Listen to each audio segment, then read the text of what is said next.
Okay, this is kind of like an overview of the different car models we have. In the S550, we still do conversions and serialize 550s, 197, and 99 to 04 SN95 IRS Cobras. Because as many of you know, we're the only people that really know anything about the IRS and the Cobra and still support it.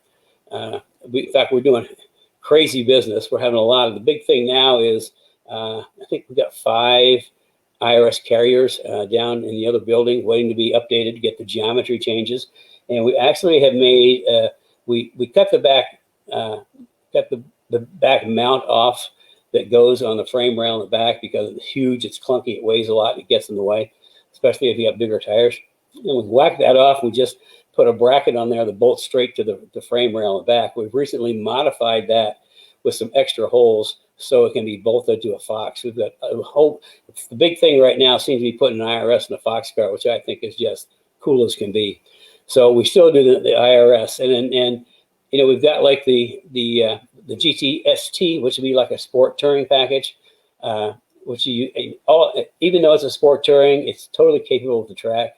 And then we have the GT4 CS Club Sport, which is kind of like that's a great track car, just absolute great track car that you can still drive on the street. It's not a problem. And then we do an S2, which is supercharged, 700 and God who knows how many horsepower on the 550s. We're just doing the Super GT4 S2 would just be on the 550s right now. And then we have our top of the line track cars are the GT4 CSR and the 550. I don't know if many of you seen Maryland. In fact, that's Maryland in the picture next to me. That's absolutely killer track car. And then in the 197s, we're still doing the GT4 RS, which is kind of like what my Ruby was, my car. So I mean, we're still doing cars, and you know, it's if you've ever driven a Kenny Brown car, you'll never forget it. I guarantee it. Oh, boom. So here's Chris Melitu's Cobra. Now this is interesting. This is before we modified his brake ducts. He came in for some stuff, and he's using these little teeny things for brake ducts, and the hoses were off, and his brakes, the rotors were blue. They got so hot. So what we did, we actually cut this out and put a NACA duct right in here, and took the NACA duct, and then we curved that back to the brakes, and it looks really cool. I should have got a picture of that, but it was kind of like a custom one-off that we did that is going to work like crazy. Okay, so the subject is, you know, what are we working on now? And it's Chris's GT4 CS. It's a GT500, and it makes a lot of power. Okay, so it's kind of going to go over the content to give you an idea what's in a CS. Of course, we've got the matrix and jacking brace, which the jacking rails and matrix brace, which stiffen the chassis. It's got a 4-point cage with a rear seat delete. AGS 4. Should be 4.0 front grip kit, and a 4.5 rear grip kit. That's the newest rear suspension. And GRZ 1 coilovers with custom springs, like we're running 650 springs front and rear on Chris's car. And of course, Forge line wheels, which are top of line wheels with Michelin Sport Cup 2 tires. So I mean, you see, this is a pretty serious car. And it gets even more serious because he's got the Kenny Brown Bear 6-piston race brakes front and rear. That's with a 14.125 rotor, 2-piece slotted rotor. And of course, the brake ducts. And then we just, with the reason it's here, we updated the rear end because he wants race brakes in the back. And the 8.8 axles have C-clips, which I talked about in a few weeks back. A C-clip axle, which means is to hold the axle in place, the axle slides in the differential. You drop a little C-clip in, pull it back, and then the pin for the differential goes in between them. But there's always a little play. And if you're running big brakes on the rear and you've got a C-clip, what happens is you go around the corner and that axle moves ever so slightly, and you get brake knockback, which means you know, the first time you come up to a corner, you have to, you know, pump the brakes up to get the pads back on the rotors. So to counter that, what we've done is we've actually upgraded the ends of the 8.8 with the big 9-inch Torino bearings and 9-inch axles, which bolt into place, and they don't move; they're solid. So that was the update we just did, and that's. I mean, for a GT500, we've got a couple of people making big horsepower on GT500s, and some of them are concerned about the rear axle. So this is one of our updates. Our other update, we actually have Strange build a special Kenny Brown spec 9-inch road race rear end with lacking like the spring seats and some other brackets that we don't need. That's a serious piece of kit. I'm not done. It's got 752 horsepower and 735 pounds of torque. It's basically just through a bigger supercharger and a good tune, and I mean that's pretty decent power. And then it's got a Bassani X pipe with high flow cats and 3-inch cat back exhaust, which sounds amazing. And now we've done quite a bit of aero to this car. It's got the carbon front splitter. It's got a carbon race hood that isn't here yet. The one we ordered, they screwed up and they sent the wrong year hood. So they're having to make another one. We'll probably just have that drop shipped to Chris. It's going to have the carbon race hood, the Tiger hood that my late son Paul developed, and carbon side splitters and custom front wheel wickers, which you'll see in a little bit, and a carbon fiber high efficiency 3D wing, which you'll see. And of course, we have to have our triple pass radiator for any time we increase horsepower.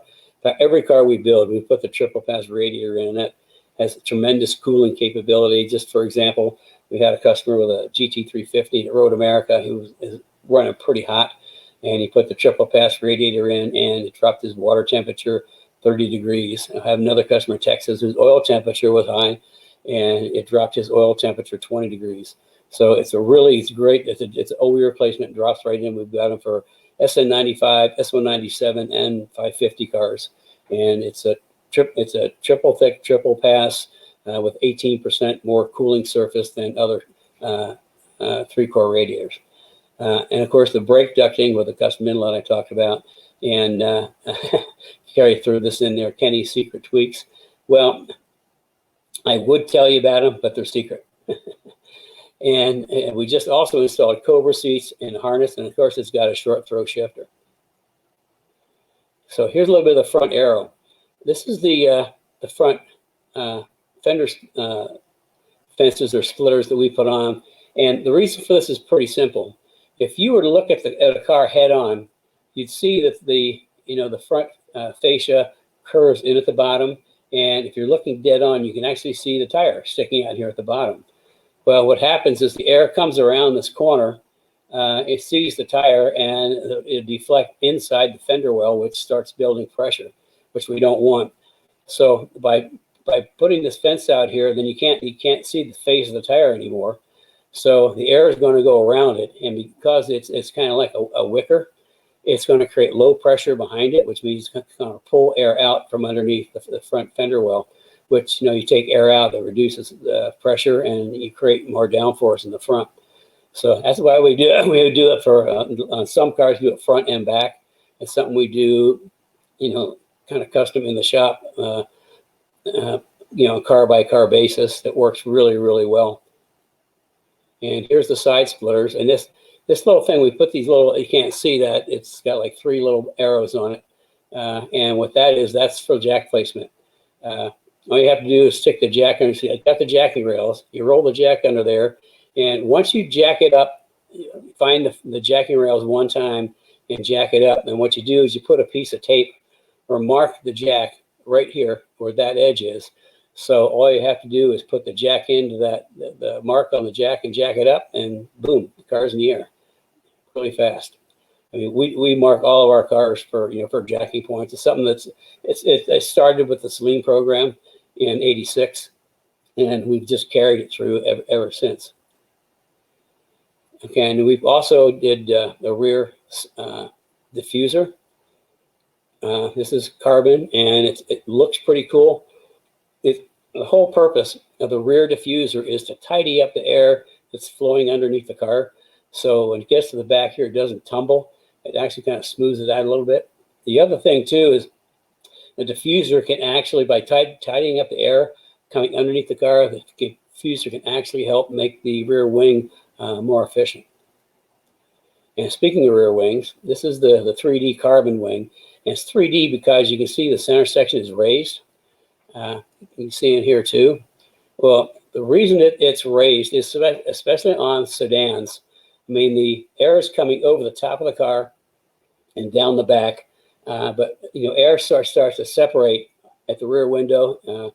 It starts to separate a little bit, and by having this raised section, it actually helps entice the air to flow under the wing, rather than like a standard single plane wing would be just straight across.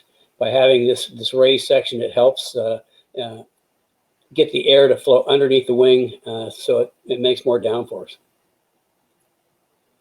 Okay, and here, as you can see, we just put the new Cobra seats in, and the impact 6-point harnesses with cam lock release, and the 4-point bar, which is it's a great piece. We actually put the straps for the harnesses. We wrap right around that bar, and it adds a whole bunch of rigidity to the center of the car. It's a great little piece. We have them for S197s and S550s. And of course, the Forge line monoblock wheels. I mean, they're just the 19-inch wheels. I mean, they're if you're looking for just a premium top wheel, Forge line is it. I mean, there's Forge line wheels on most of the like the IMSA sports cars. I mean, their racing wheels are renowned, and most of the field of even the Daytona 24 Hours, you're gonna see a lot of Forge line wheels. I mean, that's a great package. I got introduced to Forge line back in '94 when I moved to Indianapolis. Steve, who runs the company, just showed up at our doorstep one day with a set of wheels, and the very first Forge line wheels, and they were light, they look good. So we put them on Old Blue, and they're still on there. And that's started a relationship that's been going on for obviously a lot of years.